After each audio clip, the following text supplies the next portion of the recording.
우리 주님의 은혜와 평강이 우리 가운데 임하기를 바랍니다. 저는 하루를 시작할 때마다 새벽 기도를 통해서 주님께서 저의 말씀을 통해서 저를 인도해 주시고 저를 격려해 주시는 그 귀한 하나님의 약속의 말씀을 붙잡습니다.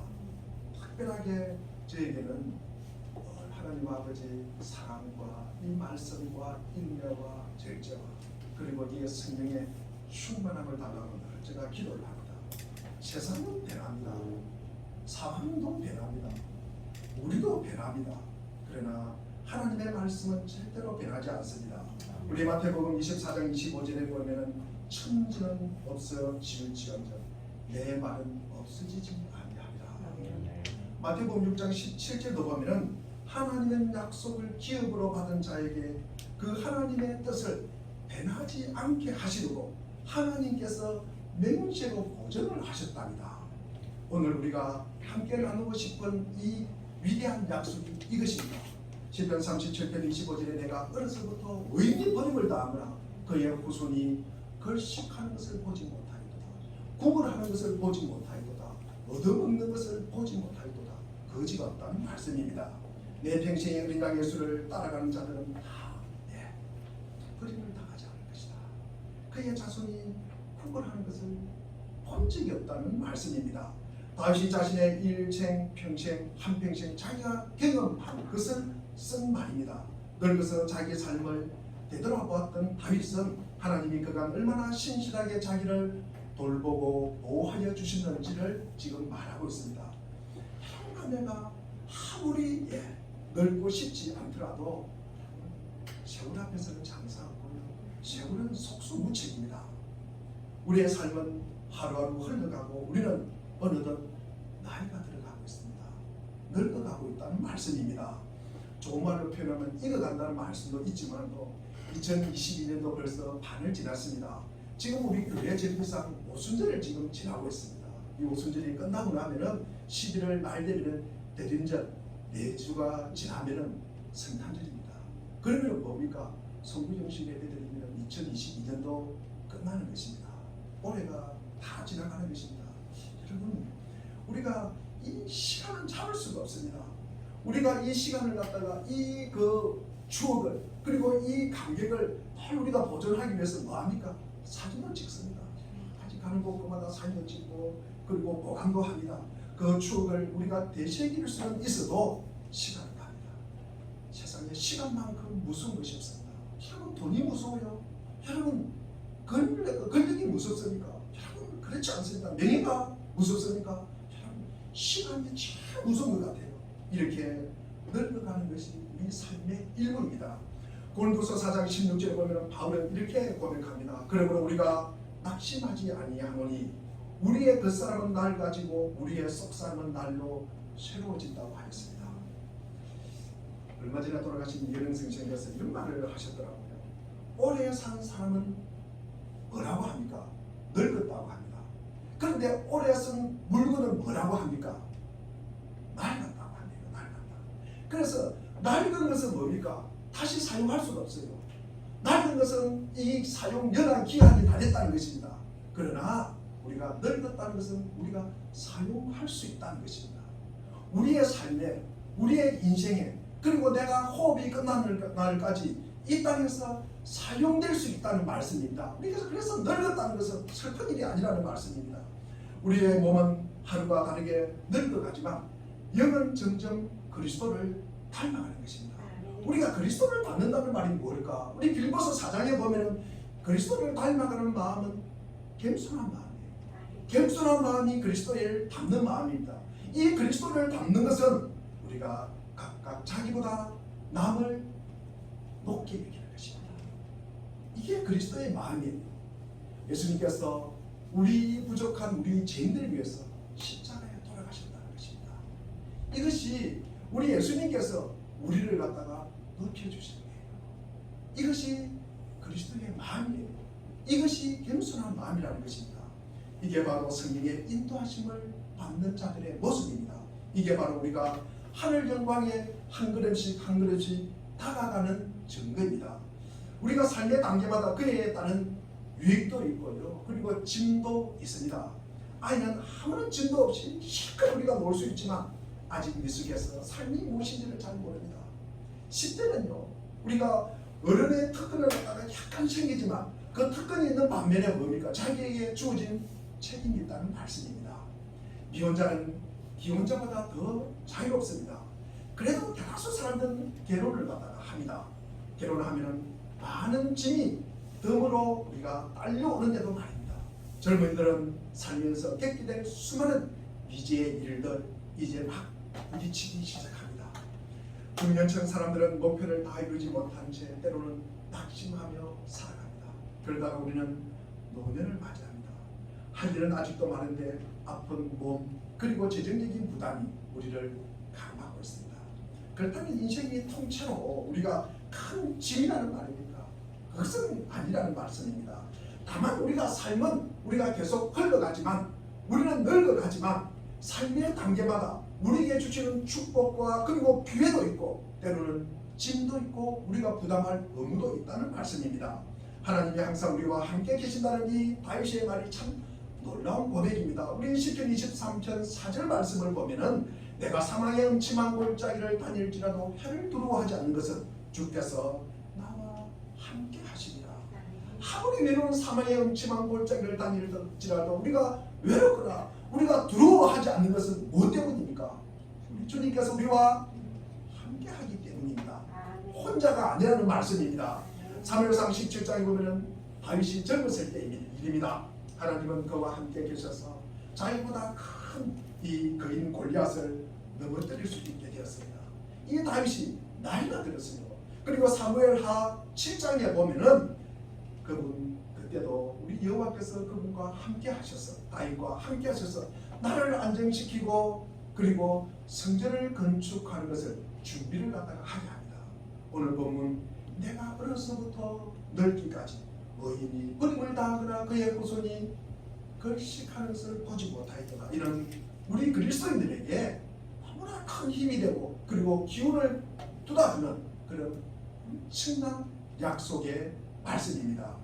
여러분이 어떻게 바뀌고 삶이 우리가 어떻게 바뀌든 하나님은 절대로 변하지 않으시며 그분의 약속은 절대로 땅에 떨어지지도 않습니다. 노년을 맞은 다윗은 자신의 파란만장한 삶을 뒤돌아보면서 하나님은 그때도 함께 하셨고 과거에도 함께 하셨고 그리고 앞으로도 자기와 함께 하셨다는 놀라운 결론에 도달합니다. 지난주에는 제가 사도 바울의 고백이었습니다. 디모데후서 6장 4장 6절 7절 8절의 말씀이었습니다.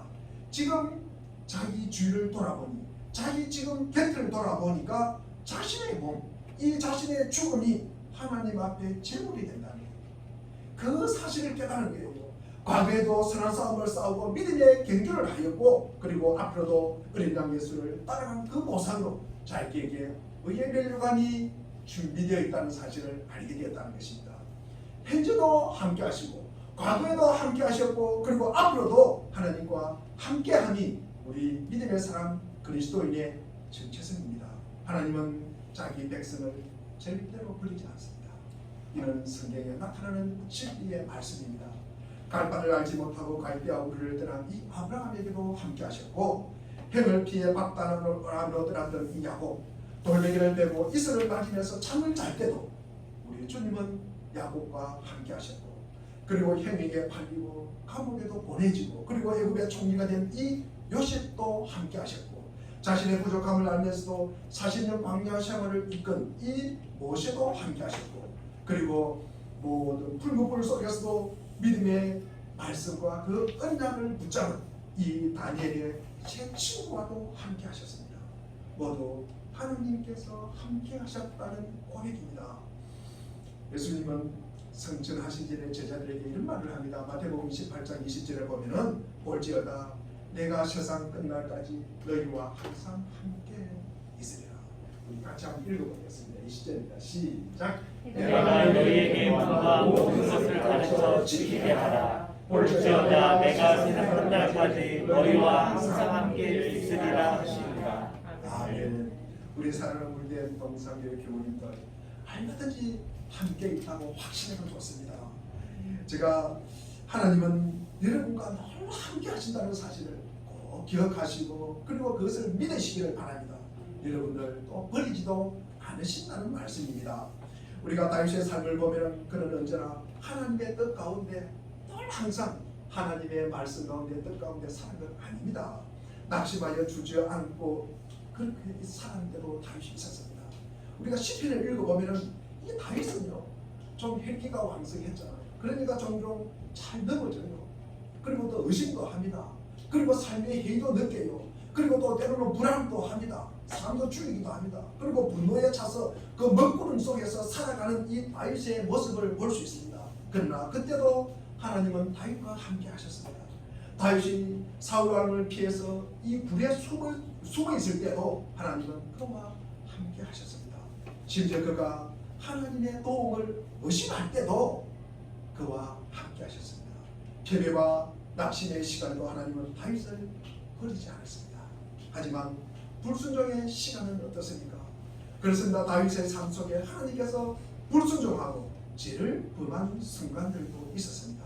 하나님은 그런 죄마다 다 좋다고 말씀하지 않았습니다. 천만의 말씀, 하나님은 다윗의 죄를 지적하였습니다.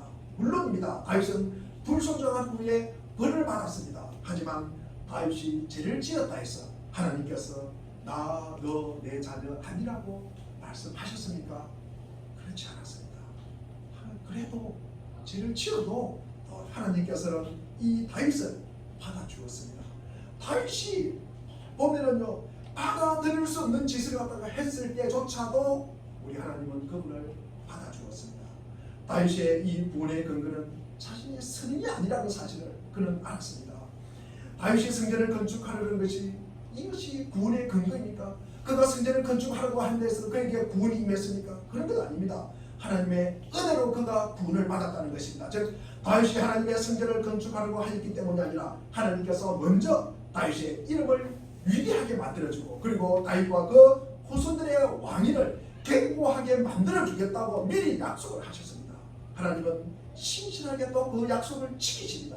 하나님은 다윗을 책망하고 징계하셨지만 절대로 버리지는 않으셨습니다. 우리가 죄를 고백하지 않을 때 하나님은 징벌하신다는 사실, 그분이 우리를 대적하는 것이 아니라 우리와 함께 계시다는 증거입니다. 부모님들도 저도 부모로서 자녀들이 이렇게 말을 안 들 때는 가끔씩 매질을 하였습니다. 지금은 안 하지만도 어릴 때 저의 집 그 안방 구석에 보면은 우리 도균이 키만한 막대기가 널스가 있었습니다. 참 그때는 왜 그랬을까? 그때는 그것이 최선의 방법이라고 생각을 했습니다. 그런데 지금 생각해 보면 제가 이웃집 자녀를 갖다가 때리겠습니까?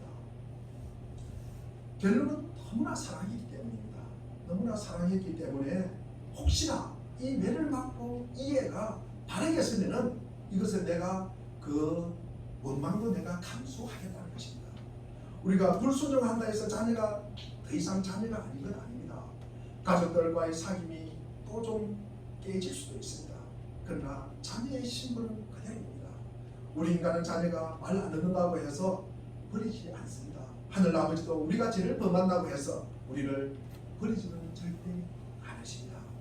그분은 사랑으로 우리를 경고하시고 때로는 죄를 지적하시고 때로는 책망도 하십니다. 그리고 필요하다면 벌을 내리십니다. 이 모두는 그분이 우리를 버리지 않으셨다는 증거입니다. 어떻게 하든지 제가 지난주에도 말씀을 드렸지만 우리에게 이 하나님의 거룩을 담고 싶은 거예요. 이 하나님의 사랑을 담고 싶은 거예요. 그런데 우리가 그 담으려고 하는 생각이 없어요. 하나님이 우리와 실험을 합니다. 그러면서도 우리는 그것을 거부합니다.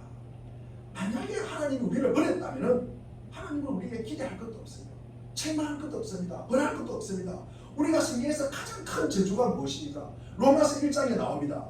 우리가 마음의 정욕, 이 더러운 마음 그대로 내버려 두는 게 부끄러운 마음, 상실한 마음, 이 타락한 마음 그대로 내버려 두는 거예요. 이것이 가장 큰 하나님의 저주입니다. 여러분은 혹 하나님께 내가 순종하든지 때로는 불순종하여서 버림을 받은 기분이 들 때가 있습니까? 그때마다 우리는 이 시편 37편 25절의 말씀을 우리는 꼭 기억하시기를 바랍니다. 한번 읽어보겠습니다. 이 말씀을 오늘 꼭 외우고 가시기를 바랍니다. 시작. 내가 어려서부터 늙기까지 의인이 버림을 당하거나 내 자손이 벌식함을 보지 못하리로다. 이 말씀을 우리가 꼭 붙잡으시기를 바랍니다. 하나님께서 한순간이라도 여러분 우리를 갖다가 놓치면 우리를 버렸다 그러면 우리가 이 땅에 지금 호흡할 수가 없습니다. 우리 사도행전 17장 28절 말씀을 우리가 한번 보겠습니다. 28절을 읽어보겠습니다. 시작. 우리가 그를 힘입어 살며 기도하며 존재하느니라. 너희 시인 중 어떤 사람들의 말과 같이 우리가 내 소생이라 하니. 우리가 그를 힘입어, 우리가 하나님을 힘입어, 우리가 예수 그리스도를 힘입어 성령의 힘입어 우리가 살며 기도하는 기도이 뭡니까? 움직인다는 말씀이에요. 그리고 우리가 존재한다는 말씀입니다. 여러분 우리는 하나님으로 인하여 살고 움직이고 존재한다는 사실을 기억하시기를 바랍니다. 그러면서 어느 신중에서 어떤 사람들의 말과 같이 우리가 그의 소생이라 그의 자녀라는 말씀입니다. 우리는 늘 하나님으로부터 인하여 우리가 살고 움직이고 우리가 존재하고 그리고 그분을 인하여 우리는 그의 자녀로 우리가 살아간다는 말씀입니다.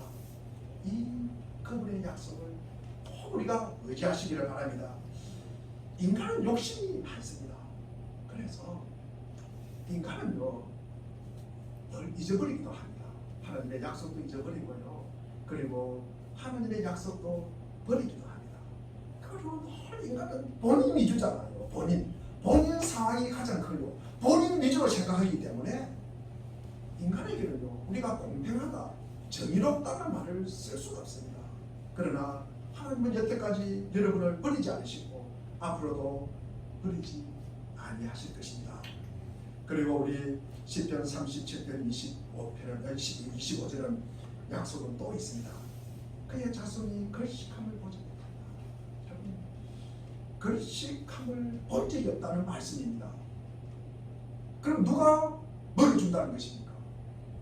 하나님이 먹여준다는 거예요. 우리 하나님께서 우리를 공급해 주신다는 이 확신을 갖다가 우리에게 심어주는 것입니다. 우리는 절대 구걸하지 않습니다. 하나님이 언제나 우리의 모든 필요를 공급해 주신다. 이 다윗의 말입니다. 따라서 우리는 그 외에 다른 사람에게 손 벌릴 필요가 없습니다. 하나님은 여러분의 삶의 일상적인 필요에 늘 관심을 가집니다. 늘 가집니다. 우리는 볼 때 하나님이 없는 것 같아요. 하나님이 안 계시는 것 같아요. 하나님이 내가 이렇게 아픔에도 불구하고 쳐다보지 않는 것 같아요. 그렇지 않습니다. 예수님은 이런 말을 하였습니다. 하나님은 떨어지는 참수로 지켜보고 있다고 말씀을 하셨습니다. 정녕 하나님은 우리를 돌보시고 그리고 우리의 필요를 갖다가 아신다는 말씀입니다. 제사에서 사역하시는 3년 동안 예수님께서는 사람들의 어떤 신체적 그리고 정서적 물질적 이 필요를 우리에게 늘 채워주셨습니다. 그분은 어린 아이들을 아끼시고 그리고 소외된 자, 나병 환자들, 그리고 장애인들 이런 분들과 함께 시간을 갖다가 보냅니다. 그리고 굶주린 자들을 먹이셨습니다. 그러나 그분의 최고 행적이 무엇입니까? 세상 죄를 지고 십자가에 죽으신 일입니다. 인간의 가장 필요한 것이 무엇입니까? 인간은 구원받는 것입니다. 우리가 왜 여기 앉아있습니까? 우리는 구원받은 백성으로서 늘 감사해서 우리가 이 자리에서 예배를 드리는 것입니다.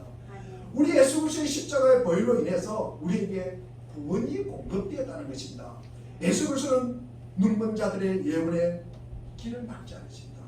그분은 슬퍼하는 자들의 부르짖음을 우리가 들으시고 우리들의 필요를 갖다가 채워주시는 분이 우리 하나님이십니다. 하나님은 지금도 기도에 응답하고 계십니다. 자신의 긴 생애를 돌아다니며 다윗은 하나님이 자기를 절대 버리지 않으셨고 모든 필요를 채워주셨으며 앞으로도 항상 채우실 것이라는 결론에 도달합니다. 여러분이 그리스도를 구주로 믿고 그분을 위해서 우리가 살고 있다면 지금 여러분의 상황이 어떠하든 우리는 안심해도 좋습니다. 그분이 우리의 모든 필요를 채워주실 것입니다. 우리는 마태복음 6장 33절에 그런 정도에는 그의 나라와 그의 의를 먼저 구하라. 그리하면 이 모든 것을 너희에게 더하여 주시리라 라고 말씀하셨습니다. 이 말씀을 보면은 우리가 오늘 다윗이 한 말이 참 맞구나. 다윗이 한 말이 맞구나. 그의 삶에 기복이 있었어요. 그리고 실패도 있었습니다. 하나님은 기이한 은혜로 우리 다윗을 돌보셨다는 것입니다. 우리가 전혀 생각하지 못하는 방법으로 우리를 돌보신다는 것입니다. 우리 열왕기상 17장에 보면은 요단 그린 시내가에 숨있는 이 엘리야에게 까마귀가 아침 저녁으로 떡과 그리고 고기를 갖다가 물어줌으로써 이 엘리야를 갖다가 배를 갖다가 채웠습니다. 그리고 왕상 우리 18장과 19장에 보면은 이세벨이 이 엘리야를 갖다가 죽이러 갑니다. 그러니까 이 엘리야가 자기가 혼자 있다는 생각을 하게 됩니다. 내가 홀로 있구나. 그럴 때 내 생명을 거두어 달라고 나를 갖다가 죽기로 작정하는 이 엘리야의 모습입니다. 그럴 때 부드럽고 조용하게 신비한 음성으로 찾아오신 하나님이십니다. 하나님이 조그마한 소리로 찾아와 공급해 주시는 힘으로 이 엘리야가 살아나는 것입니다. 여러분의 삶을 우리 예수 그리스도께 맡기시기를 바랍니다. 어느 날 여러분이 이 다윗처럼 우리가 고백할 때가 있습니다. 물론 지금도 그렇게 고백을 하지 말아도 옛날도 그렇게 고백을 했지만 앞으로도 아마 이런 다윗의 고백이 우리의 고백이 되기를 바랍니다. 내가 어려서부터 늙기까지 의인이 버림을 당하거나 그의 자손이 걸식함을 보지 못하더라. 우리 한번 외워보겠습니다. 시작. 내가 어려서부터 늙기까지 의인이 버림을 당하거나 그의 자손이 걸식함을 보지 못하더라. 시편 37편 15절 말씀입니다. 제가 이렇게 저와 함께 이렇게 식사하는 분들 중에 저보고 밥값을 내라고 하는 사람이 아무도 없는 것 같아요. 저와 함께 식사를 갖다가 해본 사람들 모두는 이렇게 저에게 밥을 사주고 싶어요. 그리고 대접하는 마음을 갖지 않는 사람을 제가 본 적이 없습니다. 근데 제가 식사를 좀 빨리 합니다. 그래서 상대방이 식사를 하기 전에 제가 늘 이렇게 계산을 하다가 자주 합니다. 저만 그렇겠습니까? 우리 모두가 아마 그럴 것입니다. 대부분의 사람들은 이 대접하는 마음을 갖고 있다는 것입니다. 그런데 우리가 이 식사를 갖다가 지불하는 것은 마음의 문제가 아니라 공급의 문제라는 것입니다. 우리 지갑에 돈이 없으면요 마음이 있어도 우리가 식사비를 지불할 수 없습니다. 지갑에 돈이 있더라도 우리가 다른 용도로 그 돈을 갖다가 써야 되면은 식비를 갖다가 지불하기 어렵습니다. 제가 이 말을 왜 하겠습니까? 제가 지금 이 자리에서 지갑이 두둑해야 된다. 돈이 참 중요하다. 제가 그 말씀 하려고 이 말씀을 갖다가 끄집어내겠습니까? 돈이 있어도요 지갑이 두둑하더라도 꼭 밥을 사는 건 아니지 않습니까? 그 사실은 아시죠? 자, 그렇다면 제가 지금 말하고자 하는 것은 이것처럼 이 대접의 문제가 공급의 문제이듯이 인생의 문제 역시 공급이라는 사실을 우리가 꼭 기억하시기 바랍니다. 나에게 채워지는 것이 무엇입니까? 나의 인생에 채워지는 것이 무엇입니까? 나의 삶에 지금 무엇으로 채워져 있습니까? 지난 일주일 동안 사시면서 나에게 채워진 것이 무엇입니까? 나에게 공급되어진 것이 무엇입니까? 여러분 한번 생각해 보시기를 바랍니다.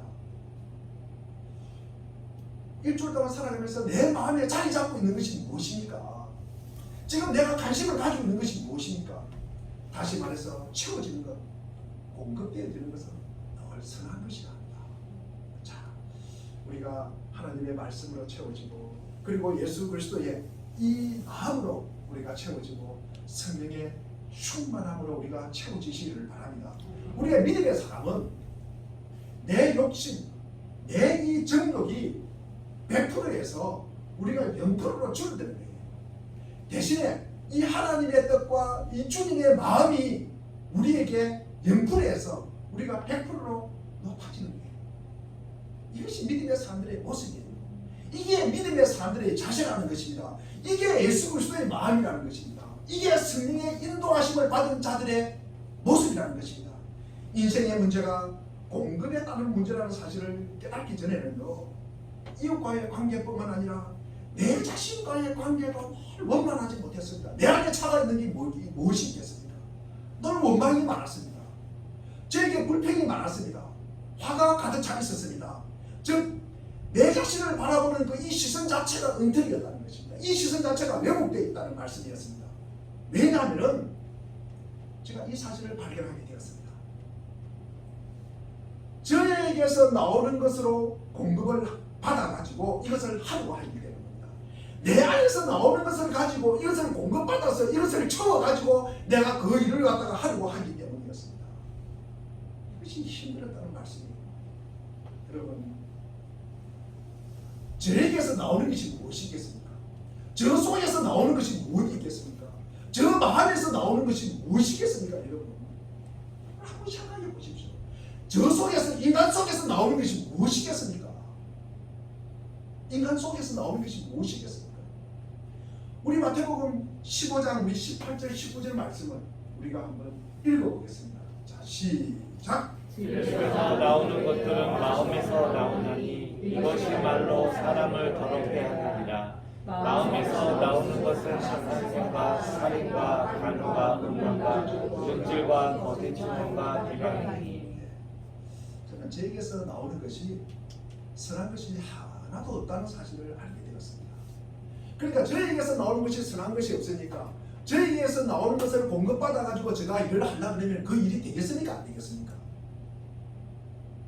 여러분, 제가 이 사실을 깨닫는데 정말 한 시간이 걸렸습니다. 제가 사실은 이 말씀을 하고 싶어 가지고 목사가 되었습니다. 살면서요, 우리가 잘하고 싶은 마음 문득 갔습니다. 잘하고 싶은 마음, 여러분, 다 잘하고 싶습니다. 엄청 잘하고 싶습니다. 아이들이 가급적 아이들에게도 저 마음에 안 들더라도 화를 내고 싶지 않아요. 할 수만 있다면 상대방이 내가 원하지 않는 그 반응을 하더라도 나는 내가 원하지 않는 그런 반응을 하더라도 웃어주려고 했습니다. 제가 뻔한 거짓말인 줄 압니다. 그러면서도 보증을 서줍니다. 항상 누구에게 친절하게 그리고 웃으면서 대하려고 하였습니다. 가능하면 용서해 주려고 하였습니다. 대중이면요 상대방이 실수 못 본 척하고 넘어가려고 했습니다. 지루하지만도 상대방의 말씀을 끝까지 제가 들으려고 했습니다. 그런데 저는 자주 실패합니다. 자주 넘어집니다. 실패 뒤에 찾아온 이 낙심, 이 절망, 이 좌절, 목사가 이거밖에 안 되는가? 내 자신에 대한 정죄뿐만 아니라 이웃과의 불편한 관계로 이것이 이어졌다는 말씀입니다. 제가 그러던 중에 하나님의 은혜로 인생의 문제가 공급의 부족이라는 사실을 제가 깨닫게 되었습니다. 내 문제는 내가 실패를 많이 하고 내가 나이가 들고 내가 머리가 나쁜 데서 거기에서 있는 것이 아니라 그 실패를 극복하는 이 성공의 능력을 갖다가 적게 공급받는 데 있구나. 적게 공급받는 데 있구나. 이 사실을 제가 알게 되었습니다. 그 공급의 통로가 확보가 되자 저 자신은 물론 이거네와 주위의 많은 것들이 달라지기 시작했습니다. 자신을 보는 시선이 달라집니다. 때로는 자신이 참 못마땅했습니다. 그런데 자신을 용서하게 돼요. 자신을 사랑하게 돼요. 자신을 사랑하게 되니까 이웃도 참 내 옆에 있는 사람도 참 소중하다는 생각이 들었습니다. 내 가까이 있는 사람, 자주 만나는 사람 몹시 소중하다는 생각을 들었습니다. 그리고 그런 다음에 이 은혜의 통로가 참 차츰 열려지기 시작했습니다. 사람들은 왜 원망을 합니까? 사람들은 무엇 때문에 불평을 합니까? 주로 어려운 환경입니다. 그리고 좋지 못한 건강, 그리고 잘못된 만남, 누구를 만나지 않았더라면 내가 그 사람을 만나가지고 자녀들, 친구를 잘못 만났어, 배우자를 잘못 만났어, 내가 건강을 만났어. 그리고 자기가 지워버리고 싶은 과거가 있어요. 이 우리가 살다 보면은요, 내가 옛날에 거기에 참 실수했구나, 내가 잘못했구나, 그런 것이 우리를 갖다가 늘 붙잡고 있습니다. 그런 것 때문에 우리는 늘 원망하고 불평을 합니다. 내가 좀 더 나은 환경에 자라더라면, 내가 좀 더 좋은 부모님 밑에서 좀 더 넉넉한 가정에서 내가 살았더라면, 제가 실대 고등학교를 졸업했습니다. 내가 실대 고등학교를 졸업하지 않았다면 훨씬 더 내가 좋은 대학에 갔을 것인데 그런 부분이 있었습니다. 내게 지워버리고 싶은 과거, 우리가 이 어려운 가정 환경과 건강 그리고 잘못된 만남, 지워버리고 싶은 과거 때문에 괴로워하는 사람이 있다면 인생에 새로운 돌파구가 있다는 사실을 우리가 말하고 싶었습니다. 이게 제가 목사가 된 이유입니다. 인생은요, 우리가 부정적인 사건으로 무너지는 것이 아니라 이 부정적인 사건을 극복하게 하려는 하늘의 공급이 부족하기 때문에 무너지는 것입니다. 이 말은요, 하늘의 공급은 무한정입니다. 그런데 우리가 받을 수 있는 이 그릇이 바뀌었다는 말씀입니다. 그릇이 차이라는 말씀입니다. 그런데 하나님이 주신 이 공급이 차단되면 어떻게 되겠습니까? 메말라버립니다. 바닥이 쩍쩍 갈라져 버립니다. 제가 시골에 농사 가뭄이 오면요, 바닥이 저 어린 발이 툭툭 빠질 정도로 갈라져 버립니다. 우리가 하나님을 공급받지 못할 때 우리의 마음이 그렇구나 라는 생각을 가지게 됩니다. 심령에 여유가 없어요. 사랑이 없어요. 용서가 없습니다. 인내할 수 없습니다. 절제할 수 없습니다. 자기 성찰 할 수 없습니다. 그게 마음에 남는 것은 무엇입니까? 마음의 억울함과 손해, 이 분노의 생각이 확 차있는 거예요. 여러분, 장대비가 한번 쏟아지더라도 양동이를 거꾸로 엎어다 하면 양동이에 물 한 방울 안 들어갑니다. 부어주어도 쏟아버리고 또 부어주어도 쏟아버리면 양동이 물 한 방울 들어가지 않습니다. 하나님께서 은혜의 담비를 부어주시고 하나님께서 우리와 시험을 하더라도 담을 그릇이 없어지는 것입니다. 이는 내 자신이 바리케이드를 치는 것입니다. 내 울퉁불퉁한 인격이 그래요. 그리고 자기만이 늘 하는 이런 이기적인 생각, 그리고 내 삶에 온전하지 못한 이런 건강, 그런 상황, 내 상한 마음, 썸뿌리, 그리고 빈곤한 재물, 그리고 어려운 환경, 그리고 내 가치관 관계 등으로 스스로가 고갈되어 가는 것입니다. 그러나 비록 죄인일지라도 하늘로부터 부어지는 이 어려운 공급이 있다면 우리는 또 생각을 갖다가 열 수가 있습니다. 험없다는 바리새인보다는 진정한 용서의 간격을 체험한 사람이 연약한 이들 가운데 더 큰 사랑의 흔적을 남길 수 있듯이 말입니다.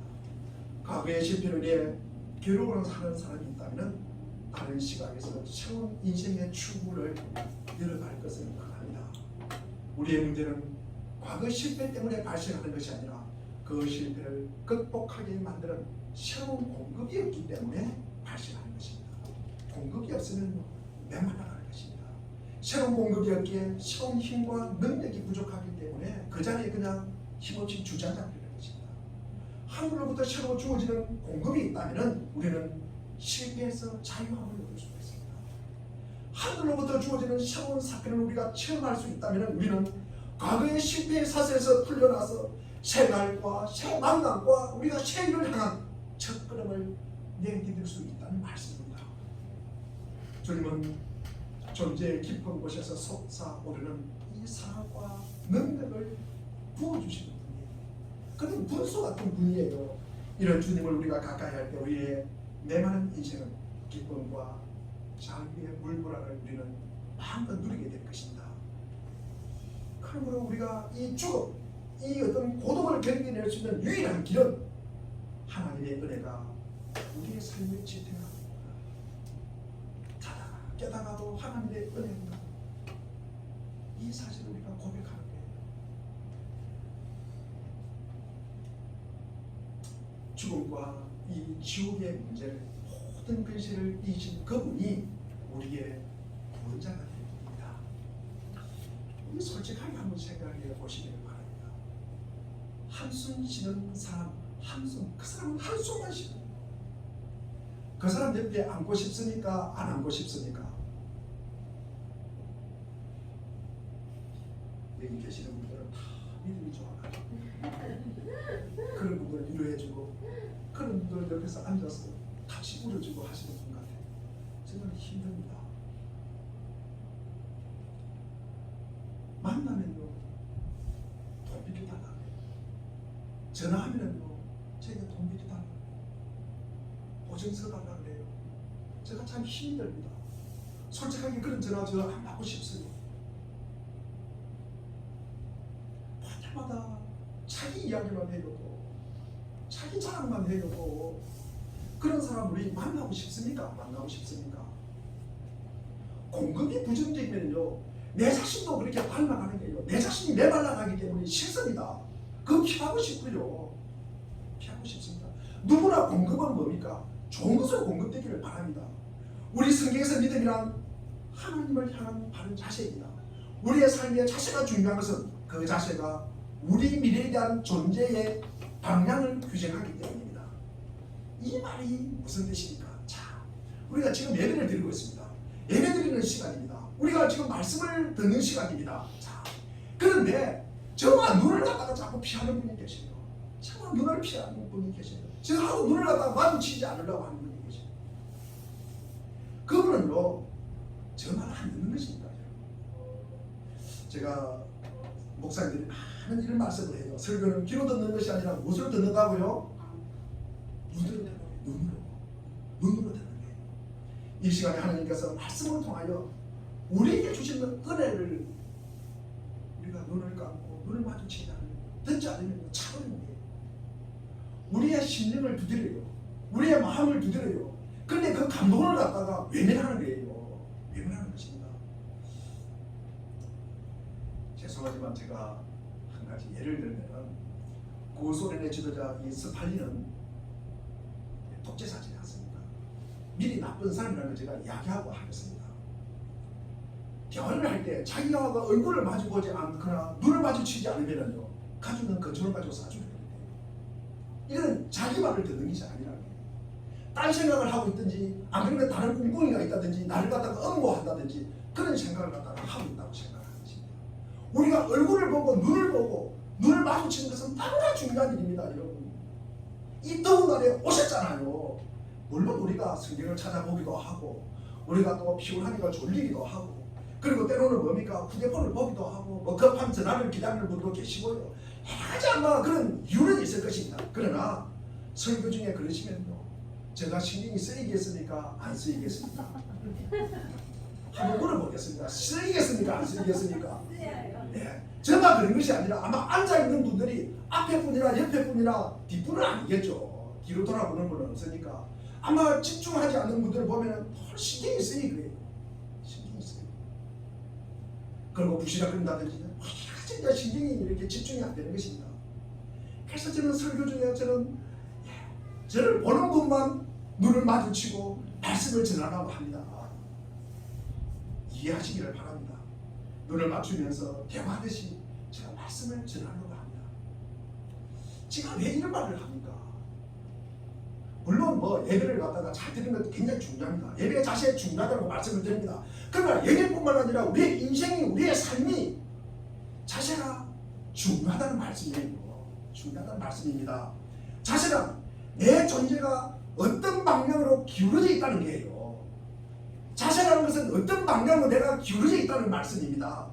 무언가를 향한 자세를 우리가 갖고 있으면 우리는 그 대상에 시선을 갖다가 집중할 뿐만 아니라 그 영향을 받는다는 말씀이에요. 내가 쳐다보지도 않고 내가 관심도 없는데 그 영향이 내게 오겠습니까? 참만의 말씀, 그렇지 않다는 말씀입니다. 우리가 보지도 않고 집중하지도 않고 그러면 아무 영향도 없다는 말씀입니다. 우리는 늘 자세가 중요합니다. 이 반듯한 자세가 그리고 반듯한 마음이 우리의 삶을 결정하는 거예요. 우리의 은행을 갖다가 결정하는 것입니다. 그 안에서 뭡니까? 반듯한 은행, 말과 행실이 나오는 것입니다. 믿음은 하나님을 향한 자세입니다. 우리의 삶에 진정한 필요가 있다면 그것은 하나님을 향한 바른 자세. 내가 어려서부터 늙기까지 거인이 버림을 당하거나 그 후손이 걸식함을 보지 못하였다. 이것이 하나님을 향한 믿음의 자세입니다. 이 자세가 하나님께 우리가 기울어져 있다는 말씀입니다. 우리는 이 시선으로 바라보는 것입니다. 우리는 빛이 들어오는 방향으로 자신을 바꾸는 것입니다. 해바라기처럼 말입니다. 제가 시골에 보면 해바라기가 아침에 동쪽을 보고 있다. 해를 따라서 이 해바라기가 움직여요. 그러면서 저녁 때 해부지를 무렵에는 서쪽으로 이 해바라기가 보고 있는 것입니다. 우리가 인생이 어떻게 변한 것은 무엇 때문입니까? 인생이 묻히튀한 것은 왜 그렇습니까? 빛을 향해 서 있지 않기 때문입니다. 빛을 등지고 있기 때문에 그렇습니다. 빛을 향한 자신을 갖다가 바꾸면은 우리가 빛을 갖다가 지속적으로 우리가 받을 수도 있고, 그리고 인생도 밝아질 수 있다는 것입니다. 사방에 물이 가득 차 있어요. 홍수가 차 있어요. 그런데 페트병에 뚜껑을 닫아가지고 던져놔면은 그 페트병 안에 물 한 방울 들어갑니까? 안 들어갑니까? 들어가지 않습니다. 사방에 하나님의 축복은 늘려져 있어요. 사방에 하나님의 은혜가 늘려져 있어요. 그런데 우리가 아멘하는 믿음으로 우리가 행사하지 않으면 그 축복은 우리 속에 들어오지 않는다는 것입니다. 하나님의 축복이 늘려 있어요. 우리는 입만 벌리면 돼요. 다들 그런 건 준비하면 돼요. 그런데 그것을 안 한다고 있다는 것입니다. 쳐다보지도 않는다는 것입니다. 믿음이 있을 때 우리는 이 믿음이 있을 때 우리는 이 다윗의 경험과 지식이 우리의 것이 될 수가 있다는 말씀입니다. 다윗의 것이 아니라 이 성경에 기록된 이 말씀이 우리의 것이 될 수 있다는 말씀입니다. 그 축복이 우리의 것이 될 수 있다는 말씀입니다. 그 축복의 말씀이 우리에게 가슴을 받아 우리에게 구원으로 나아가는 길을 갖다가 열어주는 것입니다. 믿음을 통해서 우리는 경험할 수 없는 새로운 우리 이 삶 속에 우리가 진입할 수 있다는 말씀입니다. 이런 믿음의 삶으로 우리에게 새로운 시선이 생기시기를 바랍니다. 우리에게 부어주는 새로운 은혜의 세계가 펼쳐지시기를 바랍니다. 우리 다 같이 한번 이 오늘 본문 말씀을 외우시기를 바랍니다. 끼우지 마십시오. 시작. 내가 어려서부터 어리기까지 의인이 어림을 당하거나 그의 모습이 글씨감을 보지 못하였다. 한 분이 안 외우는 것 같아요. 다시 한번 하겠습니다. 시작. 내가 어려서부터 어리기까지 의인이 어림을 당하거나 그의 모습이 글씨감을 보지 못하였다.